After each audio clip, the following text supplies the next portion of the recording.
Good therapists are hard to find, and they're not all created equal. However, what if you knew some characteristics to look for to help you choose the right therapist? This is Joshua Ward with Z Changed Me, and we're gonna go into it after the intro. See you in a bit.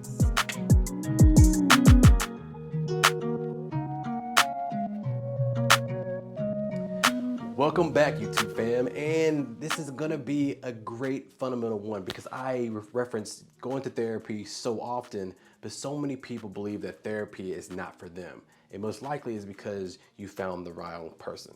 Most people, when they say in kids, it's like, oh, I don't like baseball anymore. I don't like cheerleading anymore. It's not that they don't like that. It's most likely they don't like the coach anymore. But it's hard for them to distinguish that it's a person and don't want to personalize, so they just make the situation the problem, which people should do in relationships, not really point fingers, but take the situation, but neither here nor there. So finding the right therapist could be a life-changing perspective on helping you heal and helping you resolve some of the traumas you have in the past. But before we go more into that, let me tell you a little bit about my channel. We have relationships, single dad, that's who I am, what I am, and what I'm about, personal growth, and attachment theory. This topic of finding a good therapist can transcend any aspect from single dad to relationship to attachment theory, because I reference it so often. But you know what? Let's get into it. Let's just start. Let's go. Before I go into finding a good therapist, some people may not make it to the therapy part, so I want to make sure people have resources to help them get ready to understand if they need therapy or not. And there's 4 major books I want to talk about. 2 of them will be just for personal, and other 2 will be more for if you're a parent and you're trying to look at yourself to be a better parent. The first one is going to be The Body Keeps the Score. Now, this book right here is a doozy. Like, it's not easy to go through, but it's really necessary, definitely if you have a daughter, but in general, understanding that your subconscious holds onto information while your conscious mind can be like oblivious to it, but it's constantly being run by your subconscious, which I have a good video about conscious, subconscious. You can check that out. But number 2 is going to be Attached.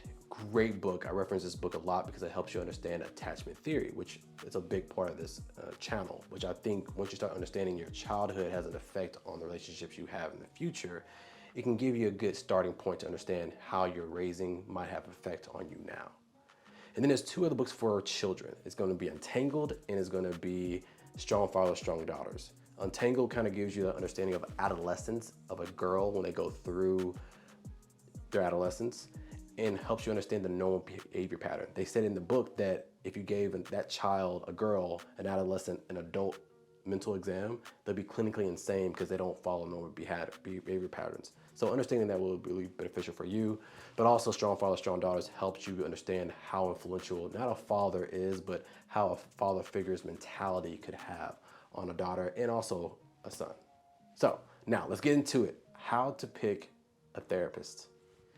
Now, what characteristics do you look for when you look for a therapist?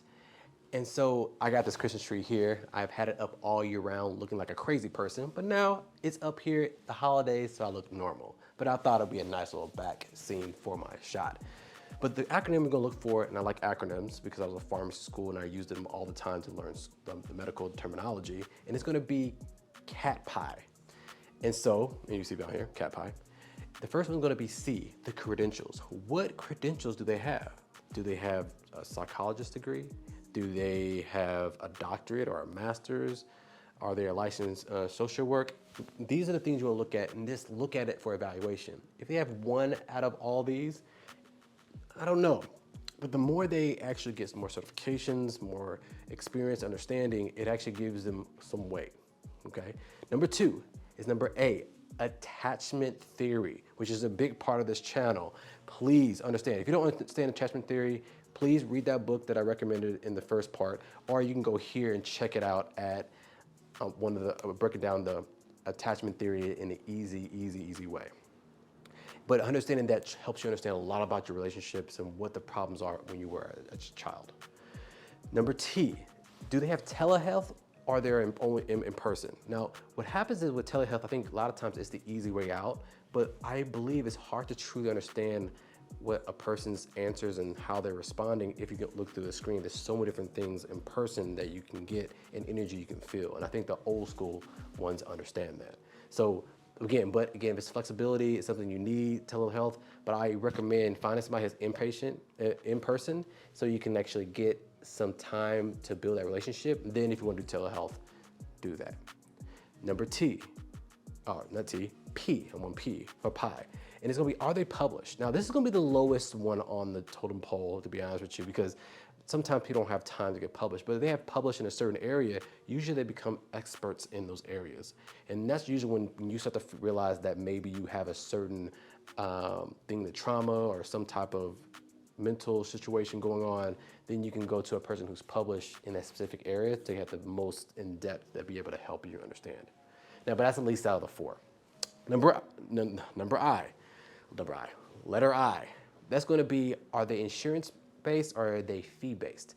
The good ones usually don't take insurance because insurance are just trash. I mean, I appreciate insurance, but a lot of the insurance companies in America are they're just garbage. And this is coming from a pharmacist. So, but if most of them say, I don't want to bother with it. If they're good enough, they don't have to worry about, people will pay them cash. Now, again, know your finances, understand what's going on, but and some people who pay cash, sometimes you can actually bill your insurance after the fact to get reimbursed. So just let you know that. And the last one, which is actually I left the last and the most important for last, is going to be experience. This is the key. I think a lot of people now want to jump into therapy because now they can get it online and they can be more flexible and more relaxed. And so it's a more desirable job now. But if you talk about 15, 20 years ago, people who got into therapy really was passionate about it. And plus they have all this experience too at the same time. And so when you look at it, that's one aspect from experience, is just how long they've been playing, because they really are passionate, usually though they are. We gotta make sure you look at how long they've been in the game, because they've been in too long, they may retire on you. So find that balance. And another thing under the experience is gonna be understanding what areas did they look at. I personally like to look at people who have done all types of therapy: childhood trauma, relationship, marriage, sex, everything involved, because the more experience they have in a wide range of areas, the more they can tie things in and maybe find things within you that you didn't realize that is there. So these right here, C.A.T, P.I.E, is what I really like to lean into. Now, on to the final thoughts. Final thoughts. You don't have to have a therapist. If you have a good enough support group that you can be openly and honest with, and you're willing to work with that individual or that team or that group of people, that can work. It'll probably go at a slower pace than somebody who's a therapist. And one other thing you want to make sure you look at when you're in therapy, if the person's giving you answers, that's not a good therapist. A therapist is supposed to ask questions and help guide you there and give you the tools so you can figure out the way to get past it yourself. So just FYI with that, even with books and literature, be careful people tell you what to do. It's all about perspective and then figure out how to fit that into your life. Therapy can be a game changer, and also it can be detrimental if you don't choose the right one. Hopefully this helps you out. Please like and subscribe. I keep on saying that I'm gonna do this earlier and I never do, but please like and subscribe if you appreciate the information. As I end all these contents, if you have kids, slow down and give them a hug. Because sometimes we get so caught up in life, we forget, when was the last time I actually just gave them a hug? A good bear hug. Like a hey boo boo bug, like a hug. So, but also make sure that you tell them that they're worthy, that they're loved and appreciated just because of who they are, not about what they do, because you're my kid.